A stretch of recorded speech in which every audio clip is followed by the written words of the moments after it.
Selamat malam dan selamat bertemu kembali dalam Renungan Malam God's Amazing Grace atau Kasih Karunia Allah yang mengagumkan oleh Ellen G. White, tanggal 14 Mei 2026. Mari kita berdoa. Bapa kami yang di sorga, Allah pencipta langit dan bumi, laut beserta segala isinya. Satu-satunya Allah yang benar, yang kami sembah selalu melalui anak-Mu Yesus Kristus. Kami bersyukur dan berterima kasih oleh sebab penyertaan dan perlindungan Bapa sepanjang hari dalam seluruh aktivitas dan pekerjaan kami. Pada malam ini, kami akan mendengarkan firman-Mu. Mohon karuniakan Roh Yesus Kristus dalam hati kami, menuntun dan mengajari kami agar dapat mengerti dan menghidupkan firman yang kami pelajari dan dengarkan. Besertalah dengan kami sepanjang malam ini, ya Bapa. Kami persembahkan doa ini di dalam nama Yesus, yang adalah Tuhan dan Juru Selamat kami. Amin. Renungan malam ini akan dibacakan oleh Ibu Ratih Singarimbun. Kepada Ibu Ratih, kami persilahkan. Terima kasih. Selamat malam. Judul bacaan renungan kita pada malam hari ini, pada tanggal 14 Mei 2026, janji penurutan. Ayat inti terdapat dalam Keluaran 24 ayat 7. Diambilnyalah kitab perjanjian itu, lalu dibacakannya dengan didengar oleh bangsa itu, dan mereka berkata, segala firman Tuhan akan kami lakukan dan akan kami dengarkan. Perjanjian yang Allah buat dengan umat-Nya di Sinai harus menjadi perlindungan dan pertahanan kita. Perjanjian ini sama kuatnya hari ini seperti ketika Tuhan membuatnya dengan Israel kuno. Inilah janji yang harus dibuat oleh umat Allah di hari-hari terakhir ini. Penerimaan mereka dengan Allah bergantung pada pemenuhan yang setia dari syarat-syarat perjanjian mereka dengannya. Allah memasukkan dalam perjanjiannya semua orang yang akan menurutinya. Kepada semua orang yang akan melakukan keadilan dan penghakiman, menjaga tangan mereka dari melakukan kejahatan apapun. Janjinya adalah, kepada mereka akan kuberikan dalam rumahku dan di lingkungan tembok-tembok kediamanku suatu tanda peringatan dan nama. Itu lebih baik daripada anak-anak lelaki dan perempuan. Suatu nama abadi yang tidak akan lenyap akan kuberikan kepada mereka. Dalam Yesaya 56 ayat 5. Bapa menetapkan kasih-Nya pada umat pilihan-Nya yang hidup di tengah-tengah manusia. Ini adalah orang-orang yang telah ditebus Kristus dengan harga darah-Nya sendiri. Dan karena mereka merespon tarikan Kristus melalui belas kasihan Allah yang berdaulat, mereka dipilih untuk diselamatkan sebagai anak-anak-Nya yang penurut. Pada mereka dinyatakan kasih karunia Allah yang bebas, kasih yang dengannya Ia telah mengasihi mereka. Setiap orang yang akan merendahkan dirinya seperti anak kecil, yang akan menerima dan menuruti firman Allah dengan kesederhanaan anak, akan berada di antara orang-orang pilihan Allah. Untuk membuat kasih karunia Allah menjadi milik kita, kita harus melakukan bagian kita. Tuhan tidak bermaksud untuk melakukan untuk kita baik kemauan maupun pekerjaan. Kasih karunia-Nya diberikan untuk bekerja di dalam kita, untuk berkehendak dan untuk bekerja, tetapi tidak pernah sebagai pengganti usaha kita. Biarlah agen manusia membandingkan hidupnya dengan kehidupan Kristus.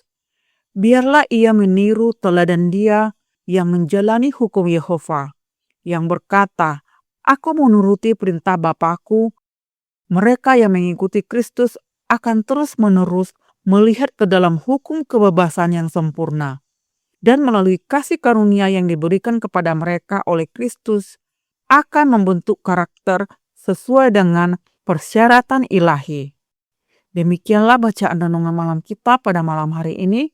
Tuhan Yesus memberkati. Terima kasih atas penata layanan Ibu Ratih. Tuhan Yesus memberkati.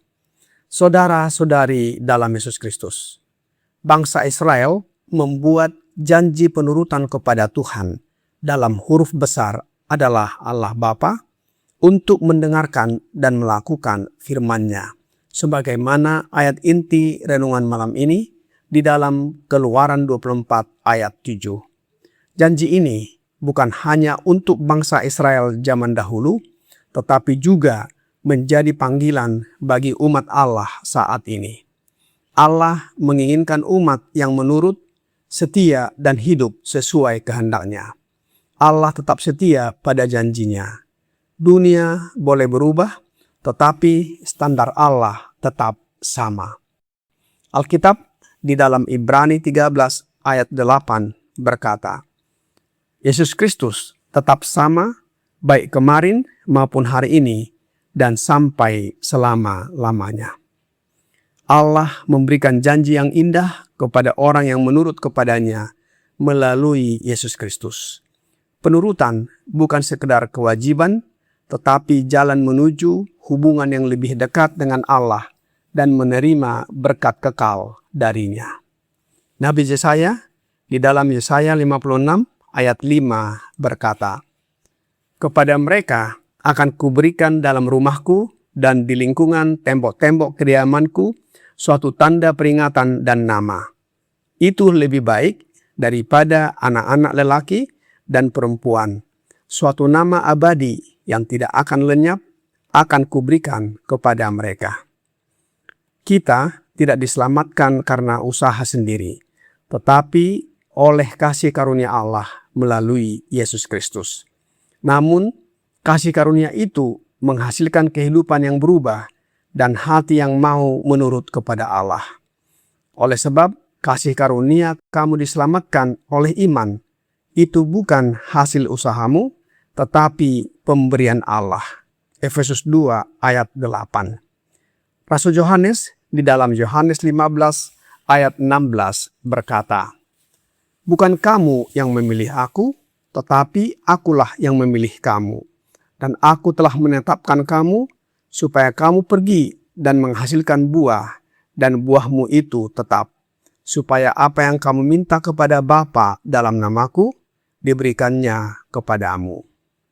Allah memberikan kekuatan dan kasih karunia, tetapi kita juga harus berperan memilih untuk menurut. Penurutan membutuhkan keputusan setiap hari untuk hidup sesuai firman Allah. Penurutan membawa kehidupan, perlindungan, kelimpahan, dan kehormatan. Sedangkan tidak menurut membawa kehancuran, penderitaan, kehilangan damai, dan keterpisahan dari Allah dan berkat-Nya. Dapat kita baca dalam Ulangan 28 ayat 1 sampai 68. Rasul Yakobus di dalam Yakobus 1 ayat 22 berkata, "Tetapi hendaklah kamu menjadi pelaku firman dan bukan hanya pendengar saja. Sebab jika tidak demikian, kamu menipu diri sendiri."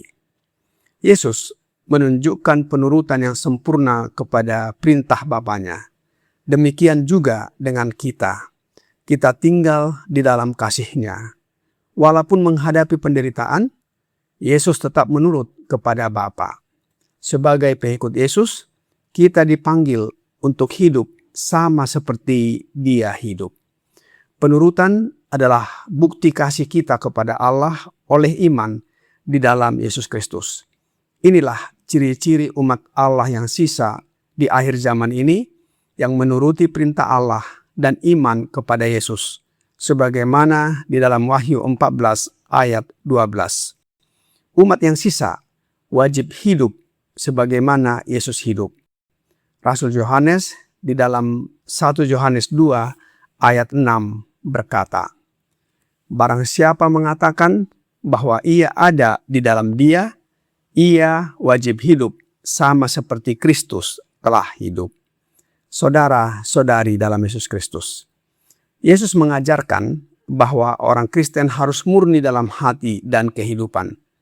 Ia tidak boleh pernah puas dengan pengakuan yang kosong.